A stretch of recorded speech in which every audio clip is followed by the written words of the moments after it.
जय हिंद साथियों, मैं अरुण कुमार एक बार फिर से आपका स्वागत करता हूं आपके अपने यूट्यूब चैनल सुनील जॉब मंत्रा पर। साथियों, हम पैट 2022 के लिए पढ़ रहे हैं। उसी क्रम में हम ज्योग्राफी और हिस्ट्री की कंटिन्यू क्लासेस कर रहे हैं।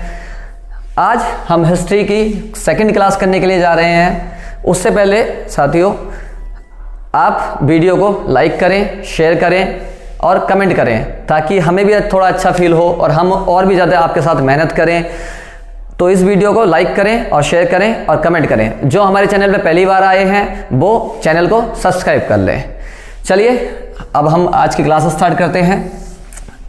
आज हम पढ़ने जा रहे हैं वैदिक सभ्यता।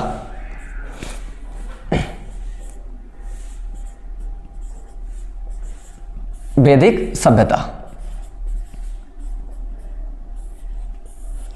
देखिए, वैदिक सभ्यता पढ़ने से पहले इसको पिछले टॉपिक से हम रिलेट करते हुए पढ़ेंगे। हमने इससे पिछला टॉपिक पढ़ा था सिंधु घाटी सभ्यता। सिंधु घाटी सभ्यता जिसका कालक्रम था 2350 से 1750 ईसा पूर्व। तो सिंधु घाटी सभ्यता का जब पतन हुआ, आप सभी जानते हैं कि सिंधु घाटी सभ्यता जो विकसित हुई थी वो भारत के पश्चिमी भाग में विकसित हुई थी।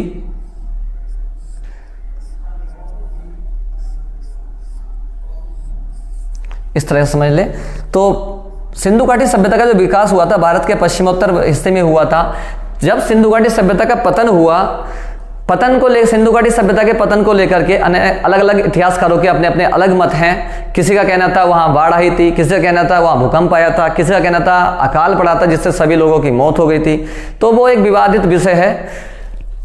जब सिंधु घाटी सभ्यता का पतन हुआ तो यहाँ जो पश्चिमोत्तर भारत में विकसित, जहाँ ये फली फूली थी सिंधु घाटी सभ्यता, तो यहाँ जो इसके अवशेष रह गए थे, उन्हीं अवशेषों पर आकर के भारत के ही कुछ लोकल लोग यहाँ आकर के बस गए पश्चिमोत्तर भारत में।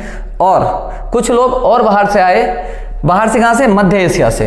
कुछ लोग मैक्स मूलर के एक इतिहासकार हैं, मैक्स मूलर बताते हैं कि कुछ लोग मध्य एशिया से आकर के यहां बस गए जिन्हें आर्य कहा गया। मैक्स मूलर के अनुसार कुछ लोग बाहर से आए जिन्हें क्या कहा गया? आर्य। आर्यों ने यहां आकर के एक सभ्यता विकसित की जिसका नाम पड़ा वैदिक सभ्यता। वैदिक सभ्यता तो कहां? वैदिक सभ्यता कहीं ना कहीं वहीं पर विकसित हुई जहां सिंधु घाटी सभ्यता थी। तो आज का हमारा टॉपिक रहेगा वैदिक सभ्यता।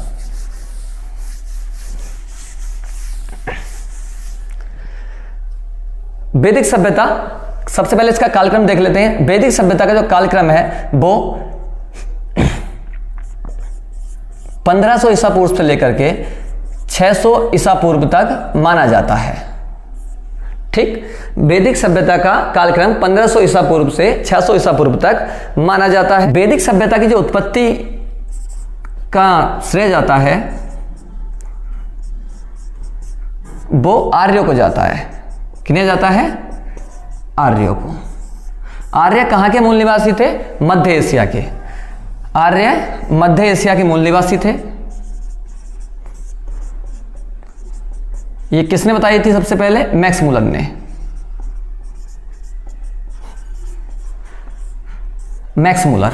ठीक, आर्यों, ये जो आर्य वर्ड है ये संस्कृत भाषा का शब्द है। संस्कृत भाषा का शब्द है। और एक तीसरी बात सबसे इंपॉर्टेंट, ये कोई जाति सूचक वर्ड नहीं है, ये एक भाषा सूचक शब्द है। भाषा सूचक शब्द है जिसका अर्थ होता है श्रेष्ठ या ज्ञानी। तो आर्य कहां के निवासी थे? मूल निवासी मध्य एशिया से। आर्य बाहर से, मध्य एशिया से भारत में आए। यहां आकर के इन्होंने एक सभ्यता को विकसित किया जिसका नाम पड़ा वैदिक सभ्यता। इसको नोट डाउन करते चलें साथ साथ। काल को दो भागों में डिवाइड किया जाता है, पूर्व वैदिक काल और एक उत्तर वैदिक काल। उत्तर वैदिक काल। पूर्व वैदिक काल का जो समय माना जाता है वो 1500 से 1000 ईसा पूर्व माना जाता है और 1000 से 600 ईसा पूर्व का काल जो माना जाता है वो उत्तर वैदिक काल का माना जाता है। पूर्व वैदिक काल को जानने का एकमात्र स्रोत है ऋग्वेद। इसको जानने का जो स्रोत है, जानकारी का जो स्रोत है इसकी, वो एकमात्र है ऋग्वेद। ऋग्वेद, तो इसीलिए इसको ऋग्वैदिक काल भी कहा जाता है। इसीलिए इसको ऋग्वैदिक काल भी कहा जाता है। ठीक, वैदिक सभ्यता को दो भागों में डिवाइड करते हैं, पूर्व वैदिक काल और उत्तर वैदिक काल। वैदिक पूर्व वैदिक काल की जानकारी सिर्फ हमें ऋग्वेद से देखने को मिलती है, तो इसलिए इसको ऋग्वैदिक काल भी कहा जाता है। चलिए आगे देखते हैं, इसको आप नोट डाउन करते रहें। देखिए दोस्तों, एक बात आपको जान लेना बहुत जरूरी है। वैदिक सभ्यता और सिंधु घाटी सभ्यता में सबसे जो महत्वपूर्ण अंतर था वो ये था कि सिंधु घाटी जो सभ्यता थी वो पूर्णतः नगरीय थी, और वैदिक सभ्यता जो है वो पूर्णतः ग्रामीण सभ्यता है। एक कैसी सभ्यता है? ग्रामीण सभ्यता, ग्रामीण सभ्यता है। सिंधु घाटी सभ्यता पूर्णतः नगरीय सभ्यता थी, और वैदिक सभ्यता जो है वो पूर्णतः ग्रामीण सभ्यता है। चार वेद कौन कौन से हैं?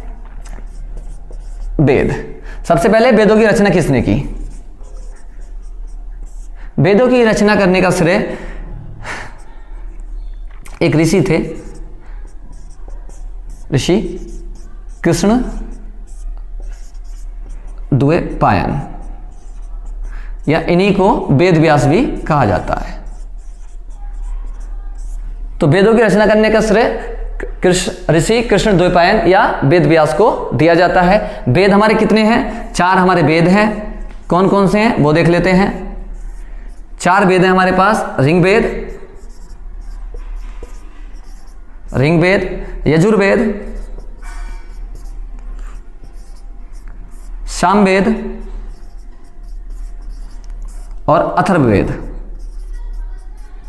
अथर्ववेद, इन चारों वेदों को मिलाकर के जब एक साथ बोला जाता है तो इसको बोलते हैं संहिता। संहिता, और यदि इन तीनों वेदों को एक साथ लिया जाता है, ऋग्वेद, यजुर्वेद और सामवेद को, तो इन तीनों को मिलाकर के हम बोलते हैं वेद त्रयी। वेद त्रयी। ठीक, चलिए दोस्तों एक एक वेद को उठा करके अब इनकी खासियत देखते हैं क्या क्या है। सबसे पहले ऋग्वेद। तो ऋग्वेद सबसे पहले आप जान लें, ऋग्वेद में जो है, जो इसकी विषय वस्तु है, जो इसका विषय है, जिसके बारे में जानकारी देता है, इसमें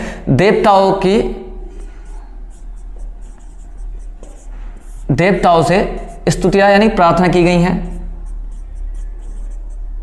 ठीक, इसका जो पुरोहित है, यानी कि जो इसको पढ़ता है, जो इसको पढ़ता है, पढ़ने वाले को पुरोहित कहा जाता था। पुरोहित को इसका होत्र या होता कहा जाता है। ऋग्वेद की और खासियत देखिए, ऋग्वेद को हम अगर देखें तो ऋग्वेद में कितने मंडल हैं? ऋग्वेद में 10 मंडल हैं। अष्टक मतलब 8 अष्टक हैं। सूक्त 1028 सूक्त हैं। मंत्र 10,580 मंत्र हैं। यह संख्या कोई याद रखने वाली चीज नहीं है, लेकिन यह एक चीज याद रखनी कि मंत्रों को उस समय ऋचा कहा जाता था, और प्रत्येक मंत्र अग्नि देवता के लिए समर्पित था। ठीक है, मंडल सबसे ज्यादा इंपॉर्टेंट है। तो मंडल 10 मंडल हैं। 10 मंडल हैं। 10 मंडल में देखिए क्या खासियत है इनकी 10 मंडलों की। सबसे पहले सबसे 2 नंबर से लेकर के दूसरे मंडल से लेकर के 7वें मंडल तक,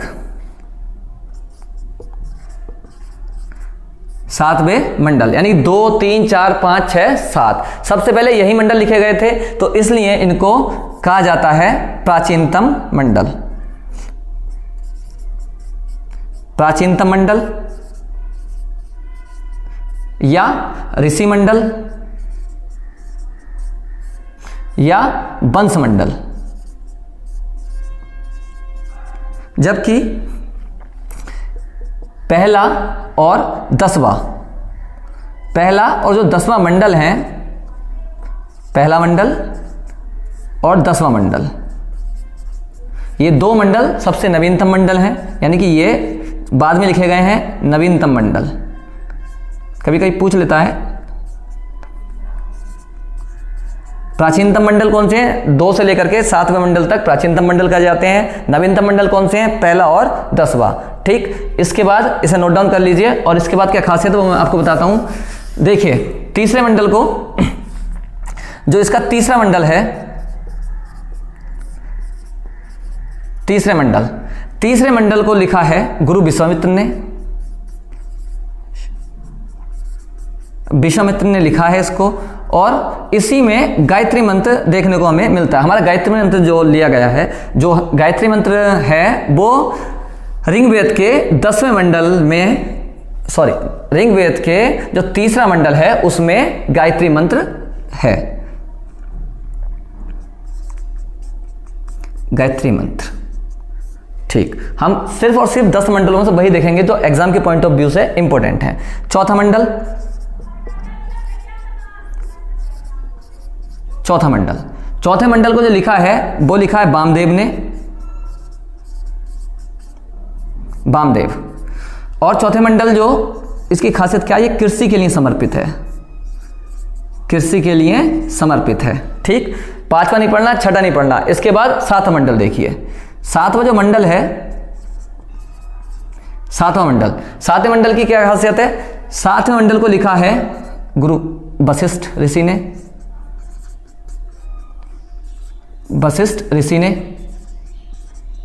ठीक, 7वें मंडल में से बहुत इंपॉर्टेंट क्वेश्चन है कि 7वें मंडल में ही दासराज युद्ध बहुत फेमस है।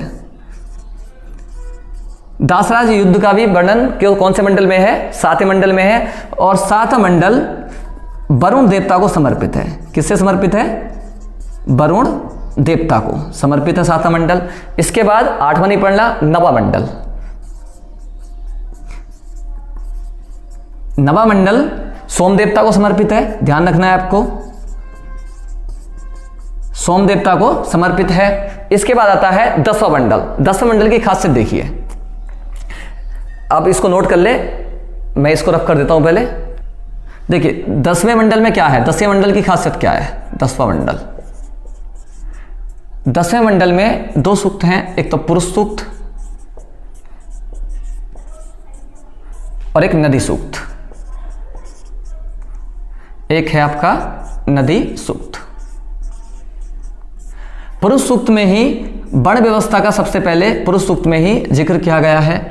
पुरुष सूक्त में बताया वर्ण व्यवस्था, वर्ण व्यवस्था। ठीक है, 4 वर्णों का उल्लेख यहीं देखने को मिलता है, ब्राह्मण, क्षत्रिय, वैश्य और शूद्र। नदी सूक्त, नदी सूक्त नदियों के बारे में जानकारी देता है। इस समय कितने कौन कौन सी नदियां थी वो नदी सूक्त जानकारी देखता है। देखिए कौन कौन सी नदियां इंपोर्टेंट है वो बता रहा हूं मैं। सबसे पहले सिंधु नदी, सिंधु, झेलम, चेनाब, रावी, ब्यास, सतलज, सरस्वती,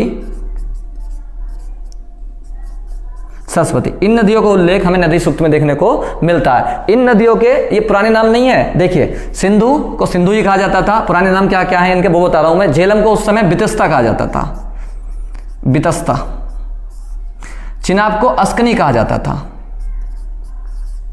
अस्कनी। रावी को परुषणी कहा जाता था, परुषणी। ब्यास को बिपाशा कहा जाता था, सतलज को सतुद्री कहा जाता था। ठीक है, ये इनके पुराने नाम है। अब एक और बात बता देना चाहता हूं मैं, पूरे वेद में, ऋग्वेद में सबसे ज्यादा जो उल्लेख हुआ है, सबसे ज्यादा बार जो नाम आया है वो सिंधु नदी का नाम आया है, यानी कि सर्वाधिक बार उल्लेख इसी नदी का किया गया है। सर्वाधिक उल्लेख। इसी नदी का क्या गया है? वैदिक साहित्य की सबसे पवित्र नदी जो थी वो सरस्वती थी, सबसे पवित्र नदी, सबसे पवित्र नदी, इसलिए इसको नदी तमा, माते तमा आदि नामों से भी जाना जाता है। इनके अलावा दो नदियां और हैं, एक गंगा नदी, गंगा और यमुना, इनका भी उल्लेख देखने को मिलता है। गंगा का सिर्फ एक बार उल्लेख किया गया है, एक बार उल्लेख किया गया है, एक बार नाम आया गंगा का, और यमुना का 3 बार। ठीक है, ये आपकी नदियां हो गई। सबसे इंपॉर्टेंट ऋग्वेद, या क्वेश्चन आएगा तो ऋग्वेद से आएगा, तो आप ऋग्वेद पे ज्यादा फोकस करें, इसको नोट डाउन करें या इसका स्क्रीनशॉट ले लें। चलिए अगला वेद देखते हैं। अगला वेद है हमारा यजुर्वेद। एग्जाम के पॉइंट ऑफ व्यू से जो इंपॉर्टेंट है मैं वही आपको बताऊंगा, एक्स्ट्रा कुछ नहीं बताना है। यजुर्वेद, यजुर्वेद गद्य और पद दोनों में ही लिखा गया है, गद्य और पद दोनों में लिखा गया है यजुर्वेद। एकमात्र ऐसा वेद है जो दोनों में लिखा गया, वरना सारे के सारे वेद सिर्फ पद में लिखे गए हैं। यजुर्वेद वास्तविक वेद कहा जाता है, क्यों? क्योंकि इसके सभी मंत्र शुद्ध हैं। क्लियर? इसकी जो विषय वस्तु है, ये जानकारी किसके बारे में देता है यजुर्वेद? ये कर्मकांड, याज्ञिक अनुष्ठान और बलिदान प्रथा की इससे जानकारी मिलती है। इसका जो पुरोहित है उसको कहा जाता है अधिवर्यु। पुरोहित का मतलब जो इसको पढ़ता है, पढ़ने वालों को क्या कहा जाता था? अधिवर्यु। ठीक। यजुर्वेद के बाद आता है सामवेद। सामवेद ये ऐसा कह सकते हैं कि सामवेद जो कॉपी है वो ऋग्वेद की कॉपी है, क्योंकि इसके ज्यादातर मंत्र जो हैं लगभग इसमें 1454 कुछ मंत्र, 1450 लगभग 1450 के करीब मंत्र हैं इसमें। उसमें से लगभग 1400 मंत्र जो हैं वो ऋग्वेद से लिए गए हैं। तो ये सिर्फ ऋग्वेद की कॉपी माना जाता है सामवेद। इसकी जो विषय वस्तु है किसके बारे में जानकारी देता है? ये संगीत और गायन के बारे में जानकारी देता है। पुरोहित इसका उद्गाता कहलाता है। ठीक। अगला आता है आपका अथर्ववेद। अथर्ववेद सबसे लोकप्रिय वेद है। ठीक है, एकमात्र वेद है जिसका कोई भी अरण्यक नहीं है। देखिए, प्रत्येक वेद का अरण्यक होता है, ब्राह्मण, अरण्यक और उपनिषद, 3 प्रत्येक वेदों के होते हैं। ठीक है, क्या क्या होते हैं? ब्राह्मण, अरण्यक और उपनिषद। लेकिन वो एग्जाम के पॉइंट ऑफ व्यू से इतना इंपॉर्टेंट नहीं है, तो मैं इसलिए उन्हें बता भी नहीं रहा। तो अथर्ववेद एकमात्र ऐसा वेद है जिसका कोई भी अरण्यक नहीं है। किसके बारे में जानकारी देता है? जादू टोना और भूत पिशाच के बारे में जानकारी मिलती है अथर्ववेद से। इसका जो पुरोहित होता है उसको ब्रह्मा या ब्राह्मण कहा जाता है। ठीक, आगे चलते हैं। वैदिक सभ्यता में राजा को सलाह देने के लिए कुछ प्रमुख संस्थाएं थीं। वो कौन कौन सी संस्थाएं थीं? संस्था मैंने लिख दिया है। सबसे प्रमुख संस्था सभा, समिति और विदत। ये 3 संस्थाएं थी। एक और थी गढ़ भी थी, सभा, समिति, विदत। 3 इंपोर्टेंट है। सभा करंट में जो राज्यसभा है उसी की तरह कार्य करती थी। ठीक है, सबसे लोग मतलब सबसे महत्वपूर्ण थी। राजा जो सबसे उच्च कोटि के लोग थे वो सभा में भाग लेते थे।